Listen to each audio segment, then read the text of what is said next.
Amém. Amém. Você pode se assentar. Nós estamos hoje terminando a nossa série de finanças e o reino.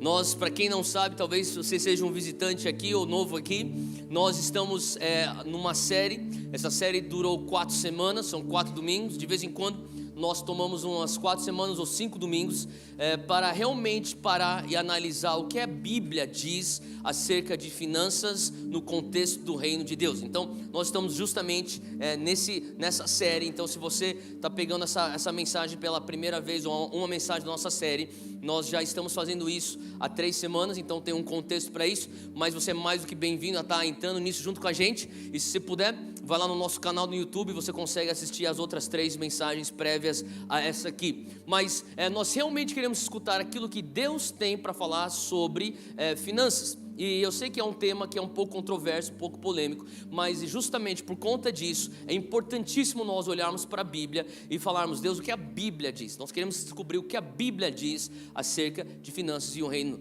E eu compartilhei aqui nas outras semanas dessa minha dificuldade que era falar sobre esse tema.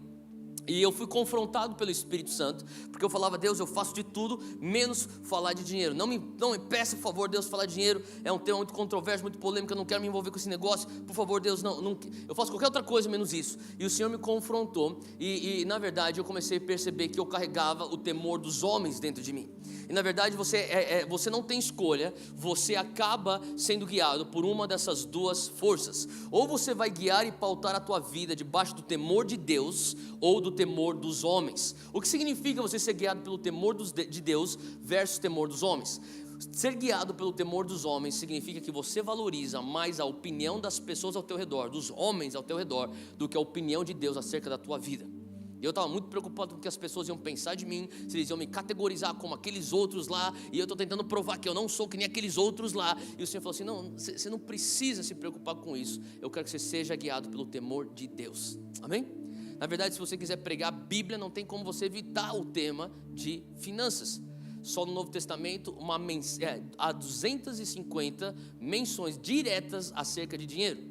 Tem uns que argumentam que desde Gênesis e Apocalipse, Velho e Novo Testamento, você tem mais de 2.000 menções diretas e indiretas acerca de dinheiro. Se nós queremos ver famílias saudáveis, nós temos que falar sobre dinheiro, porque o dinheiro é a causa de mais de 50% dos divórcios do Brasil. Se nós quisermos falar sobre Deus, eu quero ser promovido no reino de Deus, você não tem como não falar sobre finanças, porque finanças faz parte de um contexto maior chamado mordomia. Nós sabemos, para você crescer no reino de Deus, você tem que exercer a lei da boa mordomia, ser fiel no pouco e sobre muito eu te colocarei, assim diz o Senhor. Amém? Então na primeira mensagem que nós falamos sobre mordomia. O que significa ser um mordomo? Realidade o mordomo é aquele que administra algo que não é dele. Nós somos todos mordomos, nós estamos administrando algo que não é nosso. O tempo que nós temos aqui na terra não é nosso, o talento que nós temos não é nosso, o tesouro que nós temos não é nosso. Mas o dinheiro que eu tenho é meu, eu paguei, eu ralei, eu trabalhei, eu estudei, é meu. Eu sei que você tem o teu mérito nisso, mas você nunca pagou para ter a saúde que você tem, você nunca pagou para ter o cérebro que pensa que nem você pensa tão bem, você nunca pagou para ter o talento que você tem, e tudo aquilo é fruto de algo que você recebeu de Deus. Assim como está escrito lá em Tiago: todo dom que é bom e perfeito vem do Pai das luzes. Tudo vem dele, tudo volta para ele. Amém? A questão da mordomia é que um dia nós vamos ter que prestar contas. E sabe, o que Deus quer não é que você venha simplesmente ter algo que veio dele, entender que não é teu, entender que é dele, que você tem que administrar, e você ficar guardando que nem aquele homem que recebeu 1 talento, enterrou e depois devolveu só 1 talento para Jesus, ou para o seu Senhor. Ele quer que você venha multiplicar. Então um bom mordomo, ele entende: aquilo que eu tenho não é meu, um dia eu terei que prestar contas disso, e terceira coisa, eu vou ter que multiplicar. E Deus quer que você multiplique teu tesouro, Deus quer que você multiplique teu talento, e Deus quer que você multiplique a tua influência para o fim da expansão do reino de Deus na terra. Não para a construção do teu império, mas para a construção do reino de Deus aqui na terra. Na segunda mensagem nós falamos sobre cortando o espírito de mamon da nossa vida. O dinheiro é neutro. Fala comigo: o dinheiro é neutro. Você escolhe, eu escolho o que nós queremos pôr de espírito sobre aquilo. Se aquele dinheiro vai ser usado para a obra do Espírito Santo, ou se aquele dinheiro vai ser usado para mamon e pôr o espírito de mamon sobre ele. O espírito de Mamon é o espírito de autossuficiência e arrogância, onde tudo aquilo que Deus, ele vem para suprir, o dinheiro fala, não, eu vou suprir para você. A felicidade, o significado, o senso de destino, tudo isso que Mamon fala, não, eu posso dar isso para você. Esse é o espírito de Mamon, e nós temos a escolha de falar, eu posso pôr o Mamon em cima desse dinheiro, ou eu vou santificar esse dinheiro para o fruto, para o usufruto da expansão do reino de Deus. E a maneira como nós fazemos isso é o que nós falamos na terceira mensagem, são os nossos dízimos. Dízimo não é algo que é só da lei mosaica, na verdade dízimo começava já desde Abel, 2500 anos antes da lei de Moisés, veio através também, foi praticado por Abraão com Melquisedeque 500 anos antes da lei de Moisés, e 400 anos antes da lei de Moisés com Jacó. Então nós sabemos que Moisés também praticava o dízimo. Depois Jesus em Mateus 23 nos ordena, dê o teu dízimo, pratique sim as coisas mais importantes, justiça, misericórdia, fidelidade, mas não deixe de praticar o teu dízimo, a fidelidade do teu dízimo.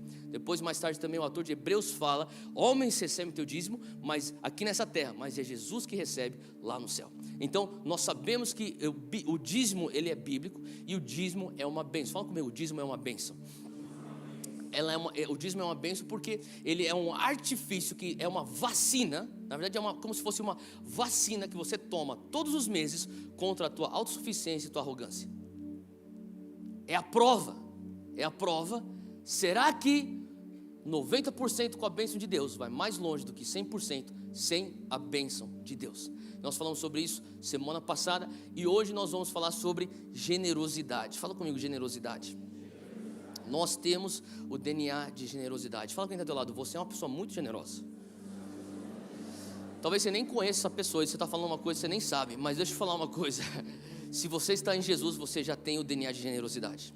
Então pela fé você já pode falar, você é uma pessoa muito generosa. Na verdade, sabe, nós crescemos com uma coisa chamada um egoísmo, desde o nosso primeiro nascimento. Nosso pecado original inclui o egoísmo. E eu queria que você abrisse comigo em João 12. Essa vai ser a nossa passagem de hoje. Eu tenho um pouco tempo, eu vou meio que correr, mas eu tenho certeza que o Senhor vai falar conosco em João 12, versículo 1.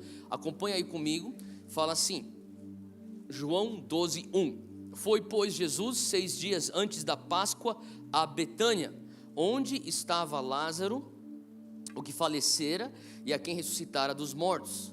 Fizeram-lhe, pois, ali uma ceia, e Marta servia, e Lázaro era um dos que estavam à mesa com ele. Então, para por aí, eu queria que você entendesse um pouco o cenário que está acontecendo. Jesus vai para essa casa, é a casa onde ele sempre fica quando ele está lá em Betânia.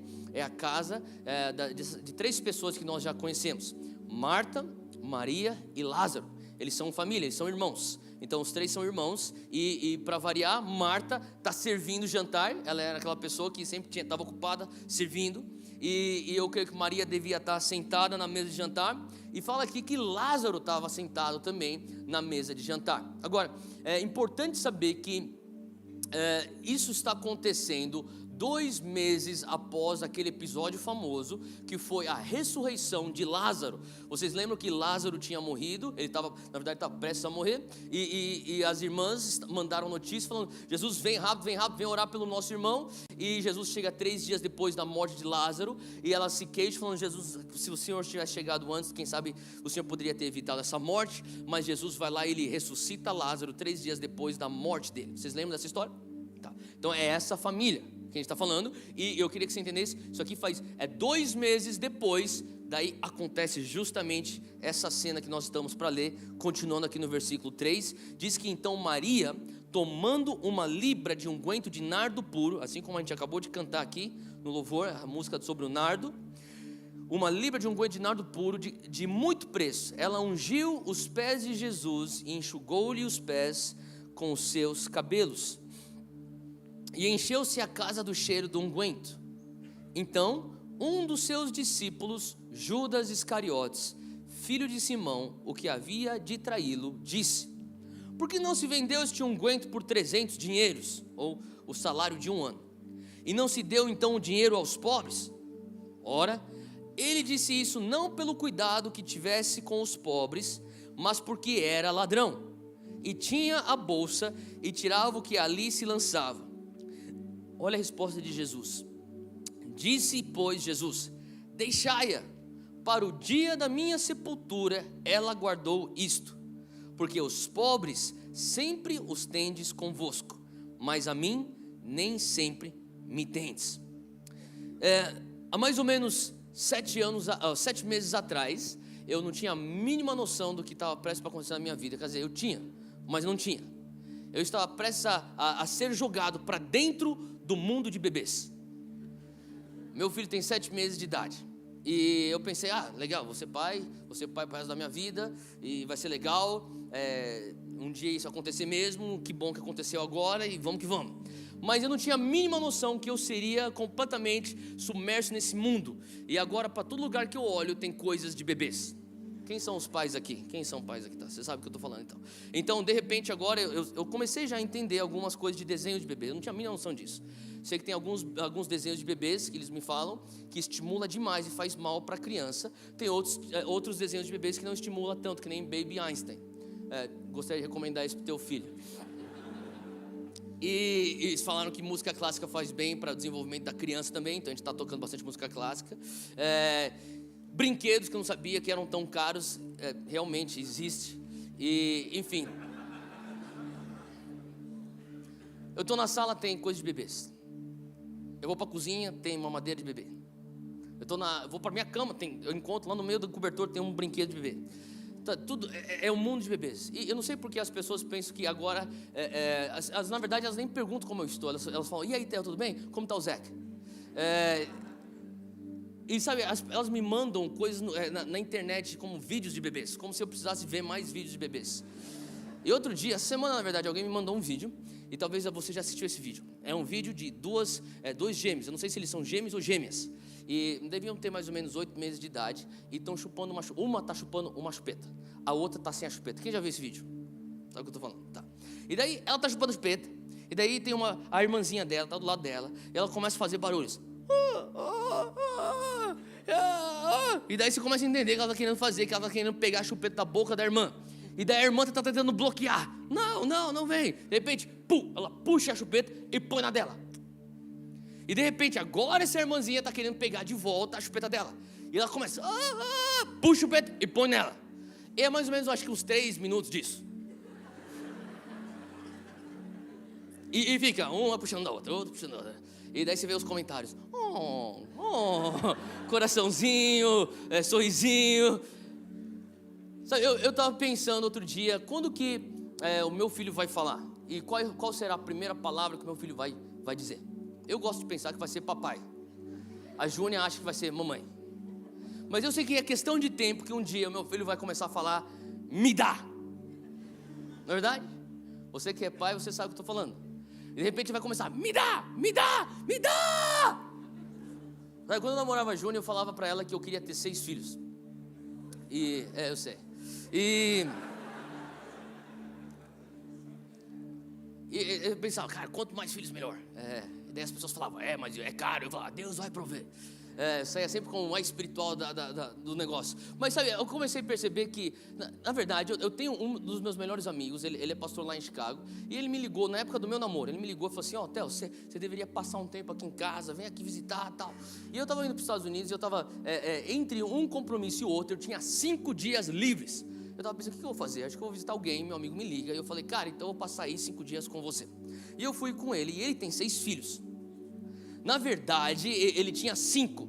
Quando eu fui visitar, a esposa dele estava grávida, a última vez que eu tinha visto eles. E quando eu fui visitá-lo lá em Chicago, na época do meu namoro, isso faz uns 5 anos atrás, ela estava, agora os 6 já existiam na Terra.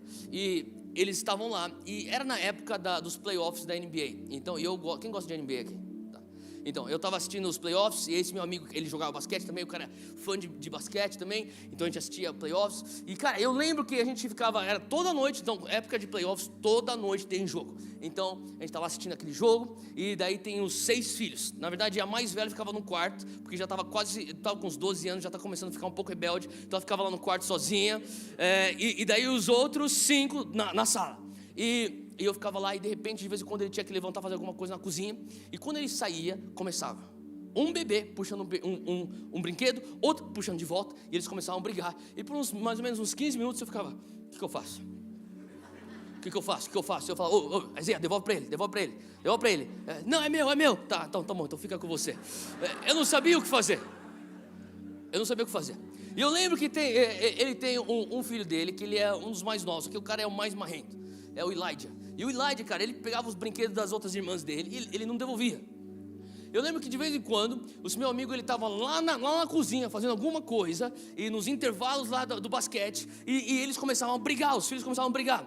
E eu não sabia disso. Ele falou para mim uma coisa, ele me ensinou algo sobre paternidade. Ele falou assim: chega um certo tempo, quando você é pai de muitas crianças, que o nível de conflito entre as crianças é tão alto, que o teu senso de justiça você joga para fora, e a única coisa que você quer é paz. E eu escutava lá, eles começavam a berrar, e eu lá tipo, devolve pra ele. Tá bom, não quer devolver? Então não sei o que fazer. Então eu fico aqui assistindo o basquete. E lá na cozinha o meu amigo Keith gritava: cala a boca! Daí ele entrava na sala e falava assim: cala a boca! Elijah! E daí eu falei, Keith, na verdade não era o Elijah, era o Isaiah. Não quero saber, todo mundo quieto. Vamos assistir o jogo. Só que esse instinto de me dá, é meu, é algo do ser humano. Você não aprende isso, você nasce com isso. Sabe, algumas semanas atrás eu contei da história de um jovem que 4 anos aqui nessa igreja ele tinha se convertido aqui nessa igreja, e ele estava andando com Jesus mais ou menos 6 meses, e ele batalhava um pecado, e aquele negócio incomodava tanto ele, e no final de todo o culto de jovens ele vinha para frente e falava assim: Theo, posso falar com você? Pode. Ele confessava aquele pecado, ele sentia péssimo acerca daquele pecado. Eu orava com ele, eu encorajava ele, eu liberava perdão, e falava assim: cara, esses são alguns passos práticos para você vencer esse pecado. Dava a próxima semana, ele voltava, ele confessava o mesmo pecado, envergonhado, falava: cara, eu caí de novo nisso. Eu falava para ele, encorajava, ajudava ele. Ele dizia: tá bom, agora eu vou. Terceira semana ele voltava, a mesma coisa. Isso aconteceu 8 semanas consecutivas. Na 8ª semana ele chegou para mim e ele falou assim: Theo, acho que eu não sou mais salvo, cara. Cara, eu sou perverso. Eu tenho lascívia dentro de mim, eu não acredito nisso. Não é possível, cara, que eu tenho Jesus e eu ainda faço isso. Eu não quero fazer, mas eu faço isso. E ele começou a questionar o fenômeno do novo nascimento. E eu falei: para aí. Deixa eu fazer uma pergunta para você. Quanto tempo você está andando com Jesus? Ele falou: eu me converti há 6 meses atrás. Tá bom, deixa eu perguntar uma coisa. Há 1 ano atrás você cometia esse pecado? Eu praticava isso, sim. Quando você praticava isso há 1 ano atrás, você se sentia tão mal que nem está se sentindo agora? Não. Por que não? Porque era o que meus amigos faziam, é o que eu fazia, era normal. Justamente. Esse é o maior indício que você é salvo. A tua nova natureza fala: isso aqui não tem nada a ver com quem eu sou, e por isso me incomoda a tal ponto que quando chegar no sábado à noite, lá no culto dos jovens, eu quero procurar alguém, eu quero confessar isso, eu quero me livrar disso. Há 1 ano atrás você nunca pensaria nisso. Para você se consideraria isso completamente normal. Esse é o maior indicativo: você é salvo. Você acabou de receber a natureza de Cristo em você. Então por que eu estou pecando? Porque todos nós estamos num processo de santificação. Esse processo é o processo onde a nossa alma e o nosso corpo físico ainda está entrando em compatibilidade ao fenômeno sobrenatural que aconteceu no nosso espírito no dia que nós recebemos por fé a graça de Deus. Faz sentido?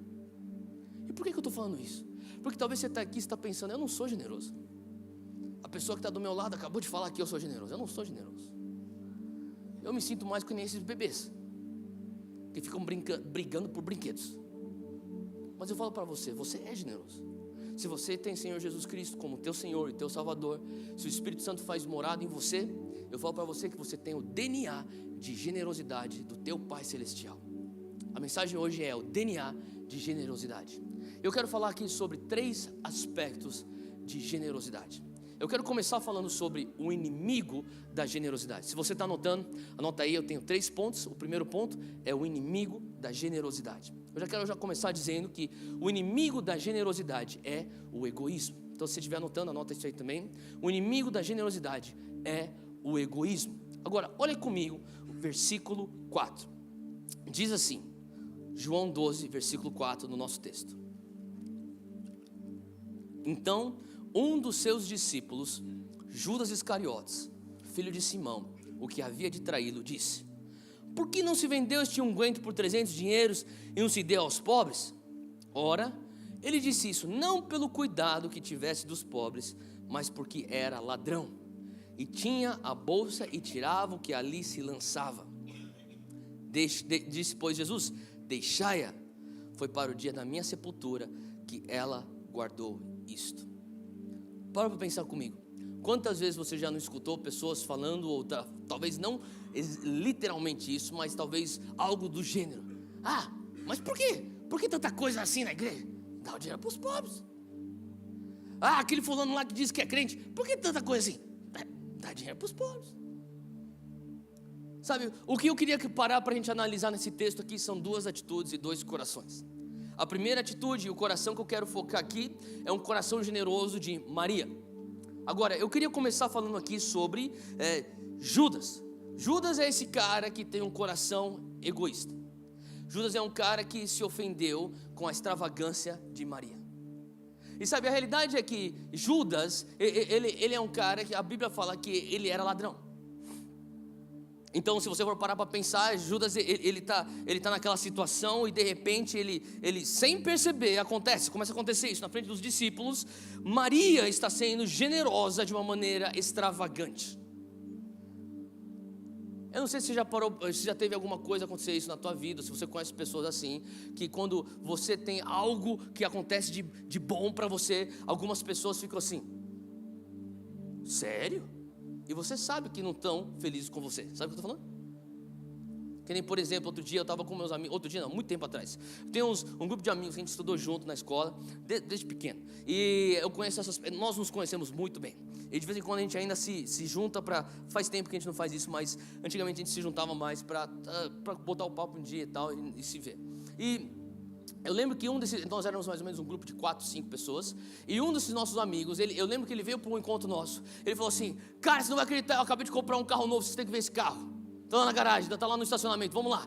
E a gente saiu correndo para ver o carro dele. E todo mundo foi, e quando o pessoal viu o carro, todo mundo: caramba, uau, uau. E a gente tem um amigo, a gente se conhece muito bem. Eu tenho um amigo, e eu vi esse meu amigo, ele fez assim, ó. Próxima pergunta: quanto custou? Você conhece pessoas assim? Ele não falou nada, mas eu sabia o que ele estava pensando, porque eu conheci ele desde os meus 5 anos de idade. Aquele cara estava pensando: caro, você podia ter usado esse dinheiro para dar para os pobres. Sabe o que eu estou falando? Sabe, o meu pai espiritual, o pastor quem eu servi lá nos Estados Unidos, Carolina do Norte, Dr. Fletcher, ele falava para mim assim: sabe, quando você começar a montar uma equipe de líderes, você tem que montar com pessoas que você confia. Sabe como que você sabe quem você confia? Você recebe uma bênção de Deus, você guarda essa bênção, você não fala para ninguém. Você arquiteta, você bola a maneira certa para comunicar essa bênção. Você espera quando está todo mundo na mesma sala, e de repente você vai declarar, você vai anunciar essa bênção que Deus te deu. E daí você faz assim, ó, você entra na sala e fala assim: gente, vocês não vão acreditar, eu acabei de ganhar uma viagem, tudo pago para a Europa, eu e minha esposa. Nossa, um presente que Deus nos deu, alguém nos deu, foi uma bênção muito legal. E daí assim que você fala a boa notícia, você começa a observar. Quem não se alegrar com você, desconfia. Parece cômico, mas é a pura verdade. Porque é muito mais fácil você chorar com os que choram do que você se alegrar com os que se alegram. Faz sentido? E naquele momento eu comecei a ver: o cara não gostou do carro do meu amigo. Judas, ele olha para uma coisa que é uau, extravagante. Maria, 1 ano de salário. Para pensar quanto que você faz por mês, vezes 12. Você gastar isso num perfume, num unguento, e você pegar aquele unguento e jogar aos pés de Jesus, e você pegar os teus cabelos e enxugar os pés de Jesus. Isso é extravagante. Quem concorda comigo? Diante daquilo, Judas fala: mas isso é demais, devia ter vendido para dar para os pobres. Versículo 6 fala assim que ele não se importava com os pobres. Olha só que interessante, olha para o texto. Fala assim: ora, ele disse isso não pelo cuidado que tivesse dos pobres. Por que ele disse isso? Olha o texto, por que ele disse isso? Mas porque era ladrão. Cara, não basta você ser o traidor, você ainda tem que ser o ladrão. Olha isso. Eu não sei se você já parou para pensar, olha só, ele continua o texto dizendo assim: ele era ladrão porque ele tinha a bolsa e tirava o que ali se lançava. Deixa eu explicar esse negócio da bolsa. Jesus teve 3 anos de ministério público. O ministério público de Jesus seria mais ou menos o equivalente àquilo que nós hoje chamamos no mundo de igreja de ministério itinerante. Então, Jesus, ele ia para um vilarejo, uma vila, uma cidade, e ele fazia basicamente 4 coisas. Ele pregava acerca do reino, ele ensinava princípios do reino, ele expulsava demônios e ele curava enfermos. Ele ia para aquele lugar, ele começava a ministrar, esse era o ministério de Jesus. Quando ele terminava o que ele tinha que fazer naquela cidade, ele pegava as coisas, ele ia para a próxima cidade, fazia aquilo, terminava lá, ia para a próxima cidade. Foi isso que Jesus fez por 3 anos. E nesse ínterim, a maneira que Jesus se mantinha financeiramente, ele e seus discípulos, eram pessoas que eram tão abençoadas por Jesus, de um coração tão grato. Eles falavam: Jesus, eu quero te ofertar uma coisa, o Senhor nos abençoou, o Senhor curou aqui o nosso familiar que estava enfermo, ou o Senhor trouxe significado para o meu sentido, para a minha existência, eu quero te abençoar. E Jesus falava assim: você quer semear, você quer investir no ministério internacional de Jesus Cristo? É isso que eu quero. Fala com o nosso tesoureiro Judas Iscariotes. Esse cara cuida das nossas finanças. O orçamento está na mão de Judas Iscariotes. E daí Judas fala: você traz para mim. E Judas recebia o dinheiro. Eu não sei se você já fez isso. Você está com um amigo, você está com, talvez, mulheres talvez façam mais isso. Você fala assim: segura minha bolsa, eu vou para o banheiro, eu já volto. Imagina Jesus falando para você: ei, segura minha carteira, eu vou lá curar um enfermo, eu já volto. E você está lá segurando a carteira de Jesus, você e Judas. E Judas fala: abre aí, vê o que tem aí dentro. Pega um pouquinho aqui pra gente. O que você pensaria de Judas? Judas, você não está roubando um governo. Você não está roubando uma pessoa que você pode pensar é corrupto. Você não está nem roubando um cara chato que você pensa: mas ele é rico, não vai fazer falta. Você está roubando Jesus. Não tem cara mais picareta do que isso, não é verdade? Você está roubando Jesus, cara. Você não viu o que ele acabou de fazer? Ele acabou de curar tantas pessoas, ele acabou de abraçar tantas crianças, ele acabou de curar tanto leproso, e depois disso ainda vai roubar Jesus. É o que Judas fazia. Judas embolsava o dinheiro de Jesus. Agora olha só que coisa mais doida. Judas, ele está lá e ele olha para aquela situação. E sabe, quando eu vejo a atitude de Judas, eu me lembrei de uma situação que muitas vezes acontece, mais frequente do que nós imaginamos. Eu não sei se você conhece alguém que nem outro dia. Eu vim, na verdade foi umas 5 semanas atrás. Eu estava ministrando aqui na igreja, foi um domingo. Eu peguei o microfone, eu subi aqui e eu falei: fica de pé onde você está, nós vamos orar. E quando eu falei isso, eu olhei para lá e eu vi uma pessoa que eu não via há 6 anos. É um amigo meu. Eu diria, nós não éramos tão próximos, nós nos conhecemos. E eu falei: nossa, ele está aqui hoje. E eu sabia que essa pessoa não estava andando com Jesus há muito tempo. Nós temos amigos em comum, eles falavam: ele não está andando com Jesus há muito tempo. E quando eu vi essa pessoa, eu falei: cara, que legal que ele está aqui. E até demorou até um pouco para eu engrenar na mensagem, porque aqui lá, eu estava: uau, ele está lá. E eu entrei na mensagem e depois a banda voltou, ministrou. E eu só lembro que quando eu estava para sair daqui, eu olhei e eu vi essa pessoa no altar se entregando para Jesus. Estava completamente sendo impactado pelo amor de Jesus. Eu falei: cara, que coisa linda. Não consegui nem me despedir para não interromper aquele momento. Deu 3, 4 dias, foi mais ou menos terça ou quarta-feira, ele já me mandou uma mensagem: Theo, posso conversar com você? Falei: pô, que legal, cara, vamos conversar. Sentei com ele para conversar, a gente marcou mesmo naquela semana. A gente sentou e ele começou a falar assim: Theo, você sabe que eu não estava andando com Jesus? Fazia uns 5, 6 anos, cara, que eu não estava indo para a igreja mesmo. Na verdade eu vou para uma igreja, mas nem vou de verdade. Eu sou de uma outra igreja lá, mas faz muito tempo que eu também não vou lá. Só que, cara, Deus começou a estar fazendo alguma coisa. Faz 2 ou 3 semanas que todo lugar que eu vou, cara, Deus fala comigo. Eu estou no restaurante, o garçom tem uma palavra para mim.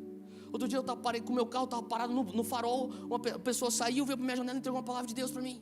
Cara, e outro dia eu falei: cara, eu vou para a igreja. E alguém me convidou: vamos lá para a igreja lá do teu lá, vamos embora. A gente foi e, cara, eu falo para você que eu não estava nem querendo nada, eu estava lá só porque a pessoa me chamou. Mas, cara, Deus me pegou, domingo Deus me pegou de jeito, cara. Eu estava chorando e desde então, cara, eu tenho visto alguma coisa acontecer dentro de mim.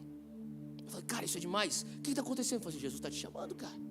Eu comecei a dar algumas dicas para ele. Você tem que fazer isso, você tem que, escuta esse louvor aqui, cara. Você tem que começar a escutar coisas que vão te levar mais perto de Deus. Vai lá e pega lá o CD da Monte Sião. E daí eu falei, pega lá alguns livros, esses livros aqui. Lê esse texto aqui, você começa com Mateus e você vai ler. Eu comecei a falar com ele.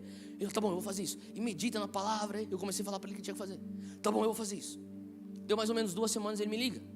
2 semanas atrás, ele me ligou e falou, eu preciso falar com você. Eu falei, tá bom, vamos marcar. A gente saiu para comer alguma coisa. A gente chegou lá, eu sentei, ele falou assim, cara, tá sendo demais. Eu passo tempo, horas na presença de Deus. Eu estou chorando, cara, é coisa mais doida. Eu estou tendo sonho, eu estou tendo visões, cara, coisa mais maluca, cara. E ele começou a me contar de um romance que ele está tendo com Jesus. Isso é demais, não é verdade? É demais isso. E ele estava contando isso para mim. E eu, cara, que legal. É isso mesmo. Daí ele falou assim, mas tem um problema. Eu falei, qual que é o problema? Será que eu estou ficando fanático? Eu falei, por que você está falando isso? Ele falou assim, porque os meus pais estão falando que eu estou ficando fanático. O meu irmão está falando que eu estou ficando fanático. Eu falei, calma aí. Deixa eu fazer uma outra pergunta para você. Eu sabia que os pais, a família deles, eles têm um negócio. E os filhos trabalham no negócio. E eu falei, você está trabalhando lá? Tô, tá bom. Deixa eu te perguntar uma coisa, você está sendo um bom trabalhador? Você está sendo responsável? Não, sempre fui, e ele sempre foi. Eu falei, continua. Você está estudando ainda? Estou estudando. Você está sendo um bom aluno? Continua sendo um bom aluno? Tá. Você está cumprindo com todas as suas obrigações, as suas responsabilidades, não está deixando nada, a peteca cair em nenhuma área. Não, está tudo. Então, de onde que eles tiram essa ideia que você está sendo fanático? Theo, porque eu não quero mais ir para a praia de final de semana, eu quero ir para a igreja, à noite o pessoal sai para fazer outras coisas. Cara, eu estou procurando uma vigília para participar. O cara estava tipo, tem uma vigília lá na Zona Leste, eu vou lá. Tem uma vigília lá no ABC, eu vou lá. O cara viajando para lá e para cá, correndo atrás de reuniões, de cultos. O cara falou assim, cara, eu estou indo até em reunião de oração de manzinha de coque. Eu vou em qualquer lugar, cara. O cara estava faminto. Falei, mas tudo bem. Ele falou assim, cara, o meu irmão outro dia entrou no meu quarto, cara. Ele me pegou, eu estava lá deitado na minha cama, chorando, soluçando, tremendo. Ele pensou, você tá maluco, cara? Desliga essa música, cara. Você só toca música de igreja a todo lugar, cara. Você não larga esses livros. Eu estou ficando fanático, Theo? Falei, não, você não está ficando fanático. Você seria fanático se você não estivesse sendo uma pessoa responsável nos teus outros afazeres. Mas o que você está sendo agora é simplesmente uma pessoa extravagante. Você está apaixonado. Você está apaixonado de maneira extravagante. E Jesus se alegra nisso. Eu falei para ele, continua sendo responsável. Continua sendo bom mordomo dos teus estudos, do teu trabalho, das tuas responsabilidades. Mas, cara, quando a gente está falando sobre a presença de Deus, pisa mais fundo, cara. Você tem mais ainda. Então, tá bom. Então o que está acontecendo com meus pais? Eu falei, deixa eu falar uma coisa. Eu conheço os pais dessa pessoa, eu conheço família. Eu falei, tua família é uma família muito boa. Eles amam Jesus. E Jesus ama eles. Mas nesse momento, eu tenho que ser sincero com você. O que está acontecendo é que a tua extravagância está trazendo um incômodo para a mornidão deles. E muitas pessoas vão falar, não seja fanático. Não é porque as pessoas realmente se importam se você vai ou não vai se tornar fanático. É porque quando eles falam, calma. Isso alivia, ou isso os poupa de autoanalisarem e perguntarem, será que eu não deveria ser mais entregue a Jesus? Porque agora ele acabou de elevar o patamar. O padrão acabou de ir para um próximo patamar. Será que eu não deveria ser assim? E para eu não ter que lidar com a minha mornidão, calma, não seja fanático. Quem já conhece essa história? Sabe o que está acontecendo? É a mesma coisa aqui. O inimigo da generosidade é o egoísmo. E o egoísmo de Judas, ele vem à tona diante de uma extravagância, uma generosidade extravagante nessa mulher. Ela se joga e o negócio é tão forte que isso causa até uma ofensa no coração de Judas. E Judas fala, isso aí poderia ter dado para os pobres. Não que ele se importasse com os pobres, mas era algo que, sabe, dentro do coração dele veio o egoísmo e se manifestou nesse discurso. Agora para pensar Jesus. Jesus fala, Judas, você segura a minha bolsa. Eu vou lá curar uns enfermos, eu já volto. Às vezes você pode pensar até como eu já pensei. Jesus, por que o Senhor está pondo Judas para segurar a bolsa com dinheiro? O Senhor já sabe o caráter dele, o Senhor sabe da fraqueza dele. Por que o Senhor está pondo ele? O Senhor está armando ele para fracassar? Talvez na verdade não é talvez, eu pensei, Jesus, mas será que o Senhor não está jogando ele para tentação? Será que o Senhor não está armando ele para um próprio fracasso? Eu queria que você abrisse comigo lá em 1 Coríntios 10. 1 Coríntios 10.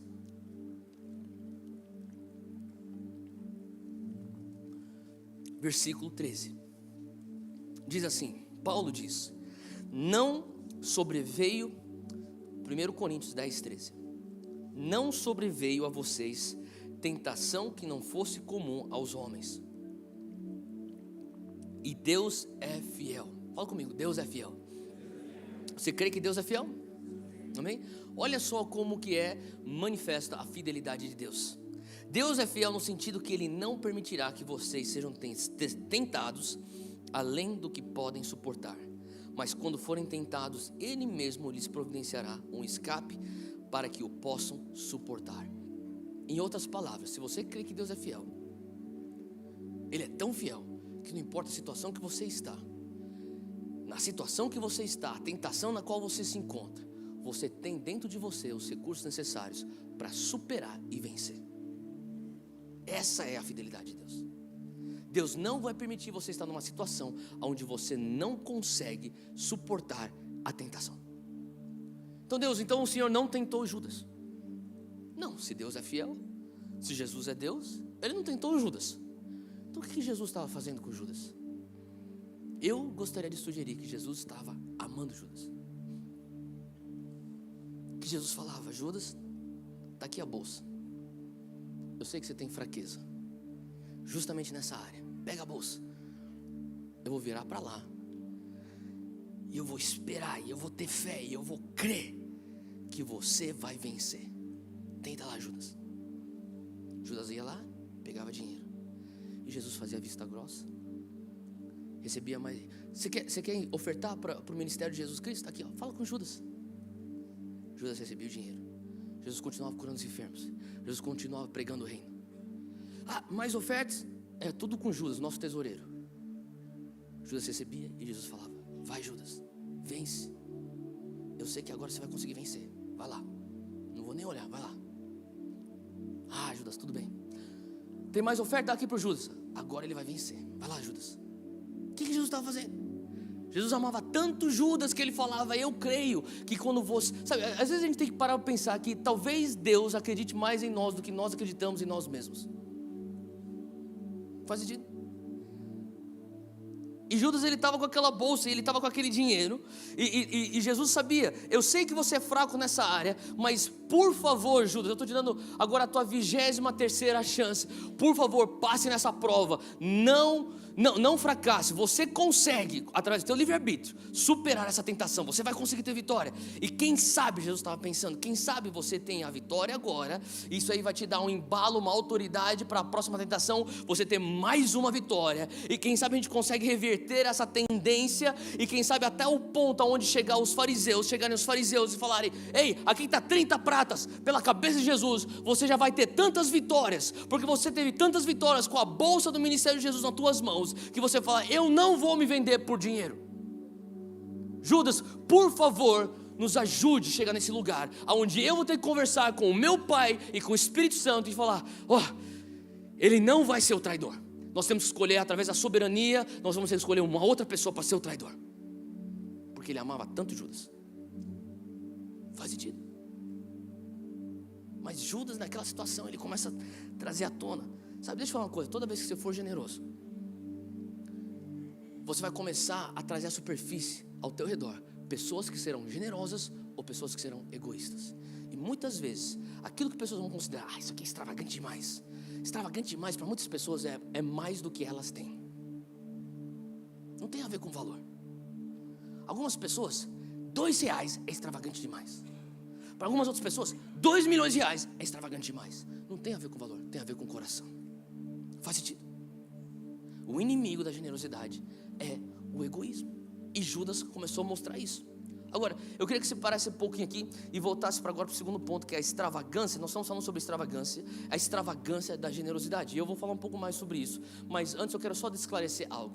Na palavra de Deus, se você for ver na Bíblia, existem 3 maneiras ou 3 categorias de dar. 3 categorias de dar. A primeira categoria é o dízimo. é os 10% que não é nem nosso. Nós devolvemos, nós damos de volta a ele algo que é dele. Aqui, 10%. Agora, a segunda categoria são ofertas. E as ofertas, você está falando daquilo que sobrou dos 90%, aonde a bênção de Deus descansa. Existe a terceira categoria, que são as ofertas extravagantes. Meu amigo gosta de falar que são as ofertas doloridas. Quem já teve uma oferta dolorida? Eu normalmente, lá em casa, eu e o Júnior, a gente sabe, dízimo, a gente não quer nem olhar para não ter nem apego. Isso aqui não é nem nosso mesmo, então já dá de volta 10%, vai. Agora, os outros, tá bom, a oferta. E normalmente nós já temos um sistema. A oferta, nós temos a oferta de missões, tem oferta de culto, tem oferta por um legado, tem oferta de caridade. A gente já começa a separar as ofertas. Mas de vez em quando Deus nos pede uma oferta extravagante. E aquilo lá tem que doer, senão não é extravagante. Faz sentido? Eu lembro uma vez que eu estava voltando dos Estados Unidos e eu gosto de tênis. E tem uma loja lá que eu paro lá, sempre antes de eu ir para o aeroporto. Normalmente é a minha última parada antes de ir para o aeroporto, pegar o voo de volta. Eu vou lá e eu compro meus tênis. Daí eu comprei um tênis lá e pô, tá legal. Cheguei em São Paulo, eu lembro como se fosse ontem. Eu sentei para desfazer a mala. Eu abri e daí eu olhei e falei, cara, olha esse tênis. E o Espírito Santo falou comigo, você gosta desse tênis, né? Ah, droga! Pra quem? Tá bom, eu dou. Mas eu oferta dolorida. Agora, tênis? Para uma pessoa, tênis não é nada. Para outra pessoa pode ser muito. A questão do coração. Faz sentido? É uma oferta extravagante. Agora, na Bíblia tem exemplos de ofertas extravagantes. Olha só Davi. Os teólogos pegaram a vida de Davi, eles destrincharam tudo aquilo que Davi deu para a construção do templo de Deus. Eles transformaram e fizeram a transferência ou o câmbio para a moeda dos dias de hoje. Então, em dólares, Davi deu 21 bilhões de dólares para a construção do templo. Quem considera isso extravagante? Olha só outra oferta extravagante na Bíblia. A viúva que deu 2 moedas. Jesus falou que era extravagante. Viam lá os fariseus, eles despejavam os baldes de oferta. E Jesus falou, não. Ela deu mais que todo mundo. Ela deu 2 moedas. Isso é extravagância. Maria, 300 dinheiros. O salário de um ano. Ela joga aos pés de Jesus. Isso é extravagante. Quem concorda que isso é extravagante? É verdade. Agora, olha só uma coisa do outro. Deus também dá ofertas extravagantes. Quem concorda que Jesus sendo dado na cruz para mim e por você é extravagante? Eu lembro que quando eu estou diante de uma oferta extravagante que eu tenho que dar, eu fico pensando, se Deus deu seu próprio filho como uma oferta extravagante, você acha que essa minha oferta, que eu considero extravagante, vai impressionar Deus? Deus, eu tenho que dar. Faz sentido? Esse andar de você entender, sabe? Domingo passado uma pessoa veio para mim e falou assim, Theo, eu quero saber uma coisa, tem uma pergunta sobre os dízimos.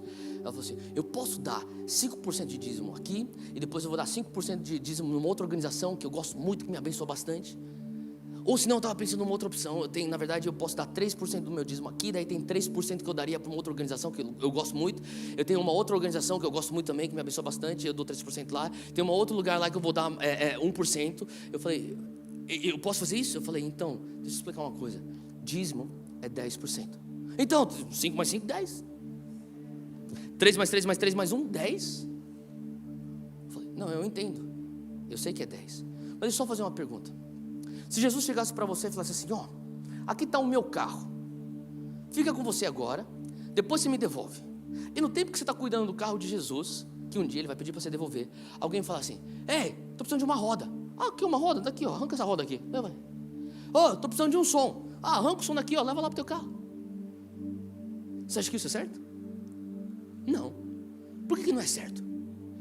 Porque não é meu. Como que eu vou ter autonomia para dividir e delegar para onde as partes daquilo que não é meu deveria ir?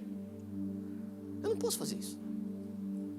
Eu lembro quando eu recebi essa explicação desse meu pastor nos Estados Unidos, eu comecei a pensar, é verdade. E na verdade, eu estou fazendo uma confissão, eu pensei em fazer essas divisões, mesmo eu tendo sido ensinado corretamente pela minha mãe que não é assim que se faz. E o Espírito Santo veio me confrontar. Quando eu falei, teologicamente eu entendi. E o Espírito Santo falou para mim: teologicamente você entendeu, mas deixa eu perguntar, por que você quer fazer isso? Sabe por que você quer fazer isso? Eu falei: por que, Deus? Porque você quer ter controle. Se você for parar para pensar, a nossa briga é por controle. Eu quero ter controle. Eu dou um pouquinho, não vou dar mais não. É? Então eu vou dar lá. Mudei de ideia aqui. Um pouquinho aqui, um pouquinho ali. Tenho controle. Soa uma coisa tão infantil. Mas outro dia eu estava lá na minha casa e de repente eu me vi, eu estava brigando com a minha esposa. Eu brigo com a minha esposa pelo controle da televisão. E daí eu parei no meu, cara, isso aqui é ridículo, cara. Eu estou brigando com ela pelo controle. Quem já brigou pelo controle? Eu estava falando: me dá o controle, eu não quero assistir, eu quero assistir o jogo. Não, eu quero assistir o jogo, Cadê o controle? Não sei onde está o controle. Levanta a coxa que eu sei que se escondeu aí embaixo. Sabe o que eu estou falando? É algo da nossa humanidade. Nós queremos ter controle, nós somos egoístas. Para pensar nisso. Olha só aqui, abre comigo em 2 Coríntios. Você está aí em 1 Coríntios, vai um pouquinho mais para frente. 2 Coríntios 8. Capítulo 8, versículo 1. Deixa eu só fazer aqui um parênteses. Eu vou ler de uma versão, é uma versão nova, chamada Nova Versão Transformadora. É uma versão nova que acabou de sair da Mundo Cristão. Eu quero recomendar isso para vocês. Eles não pediram para eu falar isso, mas eles me deram uma cópia, eu estou lendo, estou gostando. Diz assim, versículo 1. Então vai ser um pouco diferente da tua, porque é uma versão mais contemporânea. Ele diz assim: agora, irmãos, isso aqui é Paulo falando para a igreja de Corinto. Ele fala assim: agora, irmãos, queremos que saibam o que Deus, em sua graça, tem feito por meio das igrejas em Macedônia. Então, praticamente, o que Paulo está falando aqui no versículo 1 é o seguinte: ei, igreja de Coríntios, eu quero que vocês saibam o exemplo que a igreja de Macedônia é. E vocês deveriam aprender com a igreja de Macedônia. Olha só o que eles estão fazendo lá na Macedônia. Ele está falando para os coríntios. Ele explica, versículo 2: a igreja de Macedônia tem sido provada com muitas aflições, mas a sua grande alegria e extrema pobreza transbordaram em rica generosidade. Eu posso testemunhar que eles deram não apenas o que podiam, mas muito além disso, e o fizeram por iniciativa própria. Isso é importante, iniciativa própria. Eles nos suplicaram repetidamente o privilégio de participar da oferta ao povo santo. Fizeram até mais do que nós esperávamos, pois seu primeiro passo foi entregar-se ao Senhor e depois a nós, como era o desejo de Deus. Versículo 5 diz assim, eu vou ler mais uma vez, acompanha na tua versão. Diz assim: eles fizeram até mais do que nós esperávamos, pois o seu primeiro passo foi entregar-se ao Senhor e depois a nós, como era o desejo de Deus. O que quer dizer isso? Ele está falando assim, a vontade de Deus, o desejo de Deus é que nós nos entreguemos a Ele. Agora, isso é só o primeiro passo. Depois que você se entrega a Ele, a sequência natural é você se entregar uns aos outros. E ele fala isso logo depois que ele fala sobre a oferta extravagante e generosa que a igreja de Macedônia deu para os apóstolos. O que significa isso?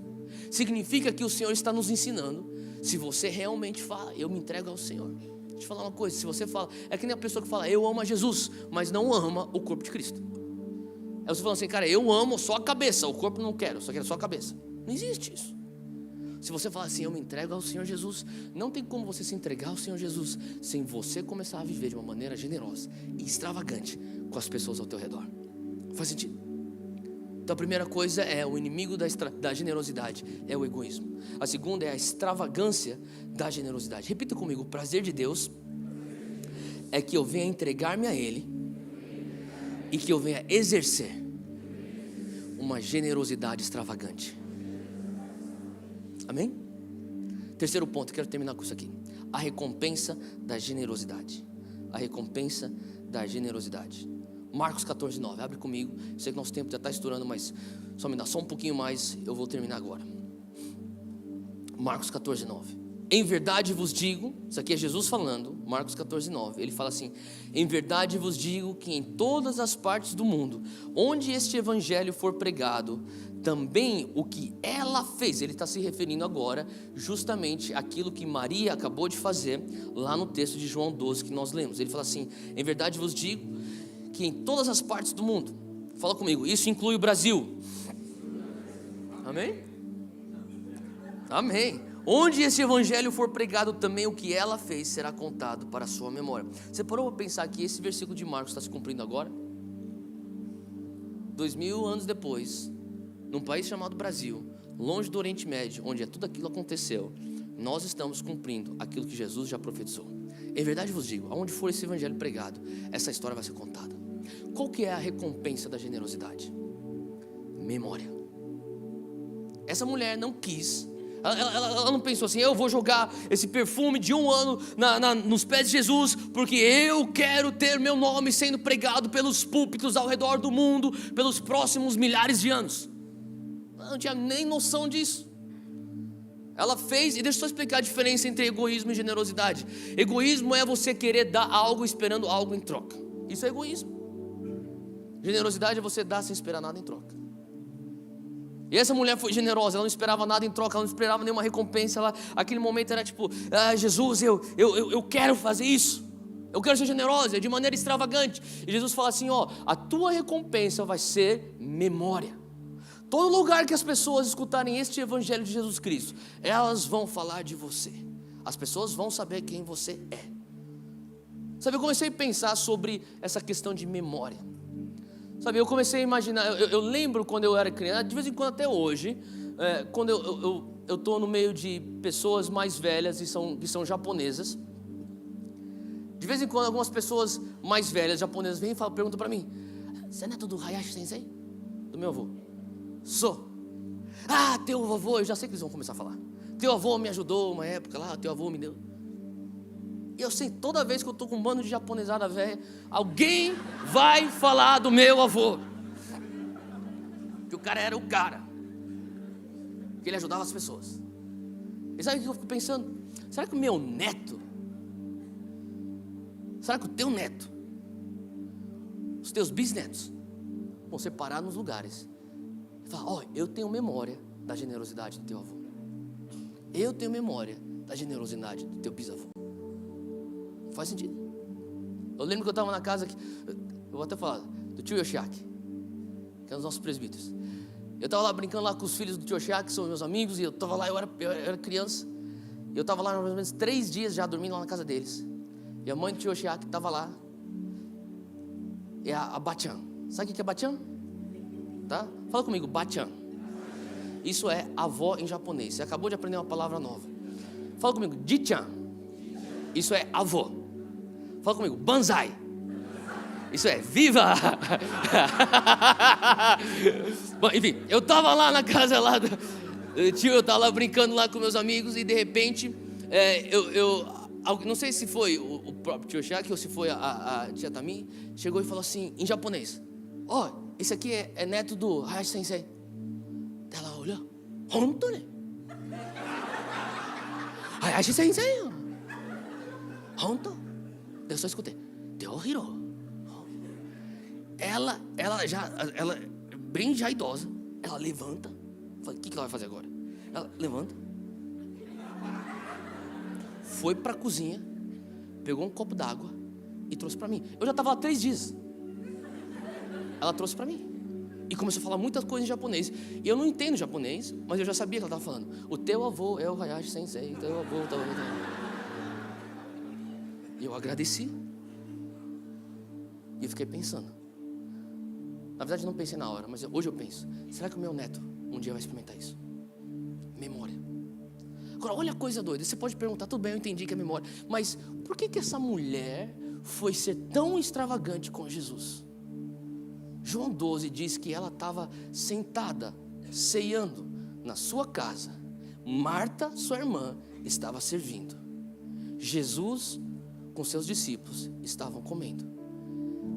E olha só que interessante, fala que Lázaro estava lá. Eu acho que naquele momento ela começou a lembrar. Talvez ela está comendo aquele jantar e de repente ela para pensar e fala assim: olha o que está acontecendo aqui. Minha irmã está me servindo Jesus, como ela sempre fez. Eu estou com Jesus, mas eu estou com meu irmão Lázaro aqui. E daí ela começa a pensar: há 2 meses atrás, o meu irmão já não era nem vivo, ele tinha morrido. E há 2 meses atrás, Jesus veio e trouxe ele de volta para a vida. Eu acho que ela foi tomada por tanta gratidão. Por quê? Porque ela tinha memória. Sabe, Jesus recompensou ela com uma memória, quando ele na verdade sabia que aquilo que causou aquele ato foi a sua própria memória. Maria teve uma memória e ela falou assim: eu lembro daquilo que o Senhor fez por mim. E naquele momento ela é tomada por uma enxurrada de gratidão, que ela fala assim, na verdade, abre comigo João 12, vamos voltar a olhar isso. Fala aqui, Jesus diz, sabe, quando Judas fala aquela afirmação tão egocêntrica, Jesus responde para Judas no versículo 8, ele diz assim, versículo 7 na verdade, ele disse, pois, Jesus, deixai-a, foi para o dia da minha sepultura que ela guardou isso. O que Jesus estava falando? Quando Judas fala assim, nossa, mas para que tanta coisa? Gente, calma aí, já está exagerado, né? Calma aí, isso aqui já é um exagero, isso aqui é extravagante demais. Jesus, convenhamos, poderia ser vendido, a gente podia ter dado para os pobres. Qual que foi a resposta de Jesus para Judas? Jesus fala assim, Judas, fica quieto, cara, você não está entendendo nada não, cara. Isso aqui ela guardou para o meu sepultamento, deixa ela. Para com isso, Judas, deixa ela. Isso aqui é para o meu sepultamento. Mas para pensar, Jesus não estava para ser sepultado, Jesus não estava para morrer. Jesus falava que ele iria morrer, que um dia eu vou. E quem sabe aquela mulher que amava tanto Jesus, ela se planejou, porque você não separa o salário de 1 ano no ímpeto, você não consegue fazer isso. Então ela planejou, ela pegou todas as suas economias e ela pega o equivalente ao que é 1 ano de trabalho. Ela compra esse nardo caríssimo e ela pensa, um dia eu sei que ele vai morrer, e quando ele morrer eu vou ungí-lo. Porque isso na tradição judaica era uma honra, era algo que seria uma reverência, seria uma dádiva extremamente generosa. E ela pensa, eu vou fazer isso. Eu estou separando as minhas coisas, as minhas economias. Eu estou esperando o dia do sepultamento. Eu vou ungir o corpo do meu amado Jesus. Mas naquele momento ele não estava perto do seu sepultamento, mas ela está sentada jantando em memória. Vem a memória e de repente ela pensa, eu tinha planejado essa coisa que era para ser um ato de amor, mas eu não consigo aguentar, eu tenho que fazer isso agora. Era uma surpresa muito bem planejada, mas vai agora mesmo. Ela sai correndo, pega aquele nardo e joga nos pés de Jesus. Eu não sei se você já teve uma situação onde você tinha uma coisa que era uma surpresa, que você não aguentou até o final e você falou a surpresa antes. Quem já teve isso? Ontem eu estava lá em Brasília para pregar, e eu vi um cara, ele é da igreja do Gustavo Paiva, e ele me conhece há muito tempo já, e ele me viu, eu estava para entrar para pregar, ele me abraçou. Cara, vem cá, ele me abraçou. E aí, como que você tá? Tô bem. Ele falou assim, cara, eu tenho um presente para te dar, cara, e é uma surpresa que eu vi lá no shopping. Falei, isso aí, vou comprar pro Theo. Eu comprei para você, cara, eu quero te dar. Eu falei, eu te dou depois, vai lá e prega. Eu tava para entrar para pregar. Ele falou assim, vai lá e prega, depois eu te dou. Eu falei, mas o que é? Não, é uma surpresa. Eu falei, Não, me fala aí. Não, é uma surpresa, vai lá e prega, depois eu te dou. Eu falei, cara, se você não falar agora, eu não vou conseguir pregar direito, cara. Fala aí. Você já passou por isso? Ele saiu correndo lá para me pegar e trazer para mim o presente. Sabe, eu creio que ela tinha planejado algo, que ela falava assim, isso aqui é para o dia do sepultamento do mestre. Mas naquele momento, a memória daquilo que Jesus tinha feito para ela. E deixa eu falar uma coisa, pessoas gratas são as pessoas mais generosas. Ela vem à memória, ela é cheia de gratidão, ela aborta o seu plano, ela pega aquele negócio, ela joga aos pés de Jesus. E Jesus entendeu, isso aqui ela tinha separado para o meu sepultamento. Mas olha isso, cara, ela foi tomada por tanta gratidão, ela não conseguiu nem se segurar. Judas, você quer para o meu sepultamento? E daí a Bíblia fala, Judas falou aquilo não porque ele queria o bem dos pobres, porque ele era ladrão. Era Jesus falando assim, Judas, enquanto você roubava, ela juntava. E agora você vai criticar ela? Faz sentido? Agora deixa eu te falar uma coisa, você não acha que é totalmente normal o que ela fez? Você entendendo que ela acabou de perceber que aquela pessoa que come na frente dela é justamente a pessoa que ressuscitou o seu próprio irmão dos mortos. Se Jesus ressuscitasse um dos teus familiares, você não acha que seria completamente normal você reagir dessa maneira? Quem concorda comigo? Abra comigo em Efésios, capítulo 4. Melhor, Efésios 2.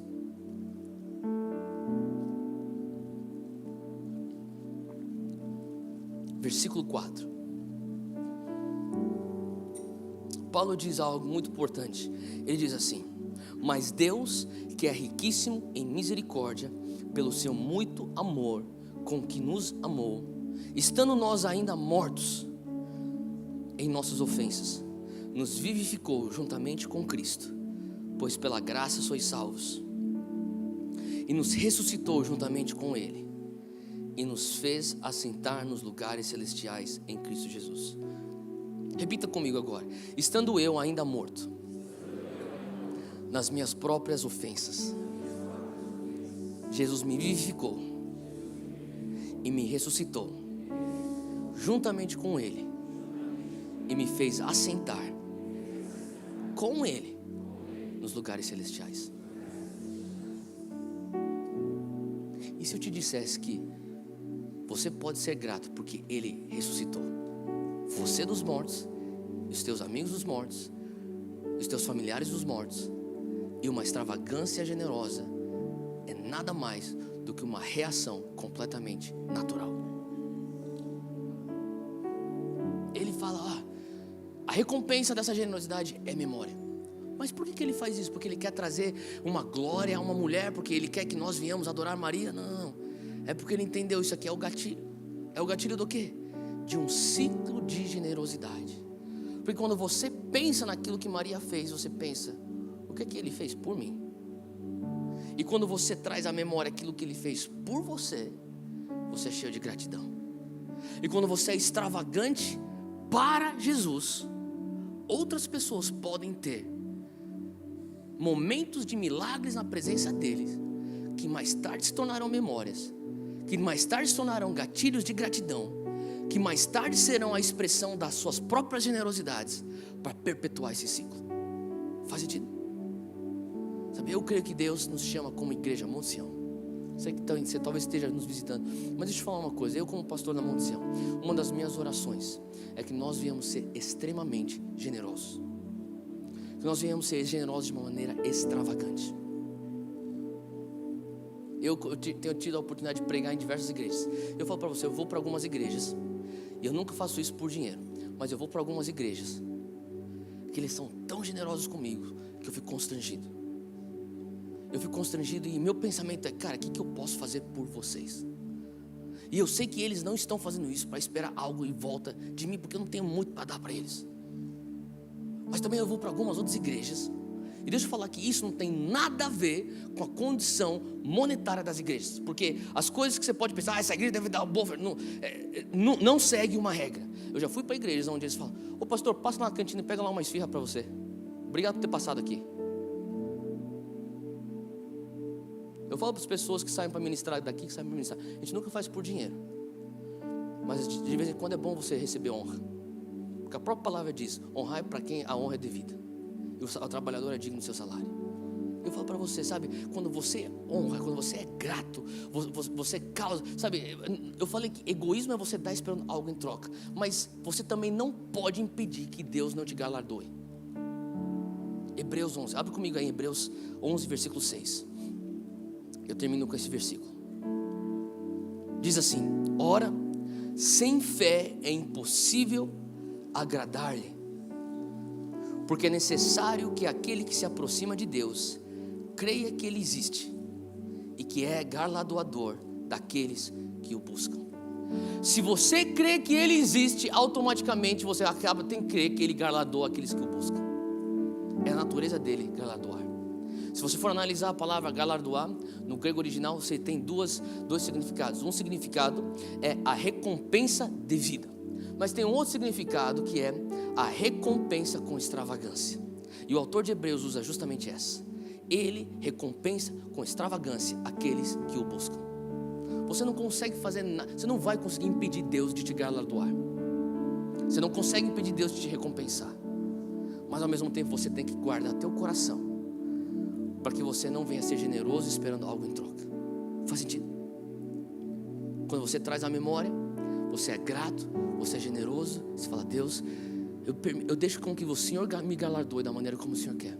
Sabe, eu lembro, eu vou ser bem sério aqui, tive já momentos na minha vida onde eu dei ofertas, onde eu semeei, e eu estou pensando: agora vai voltar mais. E sabe, às vezes eu sinto que Deus fala assim: aquilo lá nunca mais vai voltar. Mas de vez em quando eu estou em algum lugar e o Senhor começa, eu venho com alguém me abençoa de alguma maneira, e não, às vezes nem fisicamente ou monetariamente, e às vezes parece que o Espírito Santo fala assim: você lembra daquilo lá que você semeou? É isso.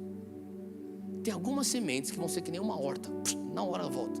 Tem algumas outras sementes que serão que nem árvores, que vão demorar 40, 30, 50 anos, e de repente você pensa: era aquilo lá atrás.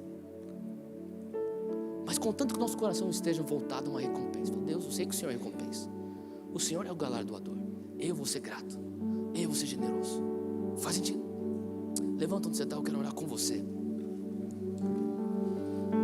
Desculpa o horário, mas eu queria, sabe, eu realmente creio que a nossa igreja é chamada para andar em generosidade extravagante. Amém? Você crê nisso? Quem quer ser generoso aqui? Amém. Põe tua mão no teu coração. Pai, eu quero te agradecer por cada coração que está aqui, cada coração que quer crescer em generosidade. Eu peço agora, Senhor Deus, que o Senhor vai estar nos expandindo. Expanda a nossa capacidade de trazer à memória tudo aquilo que o Senhor já fez por nós. Nesse momento, começa a pensar naquilo que Jesus já fez por você. Começa a falar: Pai, que a minha memória venha engatilhar gratidão, e que gratidão venha se resultar em generosidade. Eu quero ser que nem Maria, Pai. Comece a pedir isso. Se você está com uma pessoa que faz parte da tua família agora, dá a mão para ela e comece a falar: Pai, que a nossa família venha a ser uma família generosa. Que a nossa família venha ser conhecida como uma família que é generosa. Nós reconhecemos o que o Senhor já fez no nosso lar. Nós já reconhecemos, Pai, os milagres que o Senhor já operou na nossa família. E nós pedimos, Senhor Deus, que o Senhor nos dê oportunidade para nós continuarmos com essa gratidão, sendo generosos, e que outras pessoas venham ter oportunidades de experimentarem os seus milagres. Em nome de Jesus. Amém. Amém.